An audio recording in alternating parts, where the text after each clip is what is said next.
કે ગણેશ ગોંડલ અત્યારે જે રીતે ગુજરાતમાં ગુંડાગર્દી વધી રહી છે અને આ ગણેશ ગોંડલની આજે ધરપકડ કરી કે એને શરણાગતિ સ્વીકારી એ ખબર નથી, પણ આવો જે લોકોને ત્રાસ થઈ રહ્યો છે, કાયદો અને વ્યવસ્થા ગુજરાતમાં સાવ કથળી ગઈ છે, તેના વિશે આપ શું કહેશો?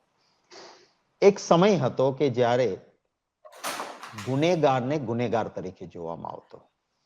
ગુનેગારનો પક્ષ ના જોવાય, ગુનેગારની જ્ઞાતિ ના જોવાય, ગુનેગારનો ધર્મ ના જોવાય. સરકારની એ જવાબદારી છે કે ગુનેગારને માત્ર કરેલા ગુનો કયો કર્યો છે એને અનુરૂપ એની સામે કાર્યવાહી થવી જોઈએ. આજે શું થયું છે કે તમે ગમે તેટલા મોટા ગુંડા હો, તમે ભાજપનો ખેસ પહેરી લ્યો એટલે તમને બધું પીળો પરવાનો, તમારે જે કરવી હોય ગુંડાગીર્દી કરો.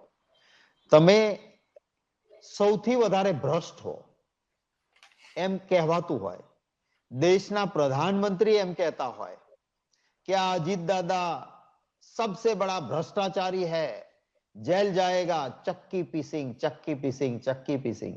એ જ ભાજપમાં આવે એટલે ડેપ્યુટી ચીફ મિનિસ્ટર એને બનાવી દો. તમે તમારી સાથે આવ્યા, ભાજપની સાથે આવ્યા અને સરકારમાં ભાગીદાર થવાનું તો એ ડેપ્યુટી ચીફ મિનિસ્ટર બની જાય. પ્રફુલ્લ પટેલ અમારા સાથે મંત્રી રહેલા, આ એર ઇન્ડિયામાં એ જ પૈસા ખાઈ ગયા છે અને હું એને જેલમાં નાખીશ, આટલા કરોડનું કૌભાંડ કર્યું છે. ડ્રીમ લાઇનર એરલાઇન્સ ના જે પ્લેન ખરીદવા એર ઇન્ડિયા માટે, એમાં આંકડાઓ જાહેર કર્યા કે કેટલા કરોડ પ્રફુલ્લ પટેલે ખાધા છે.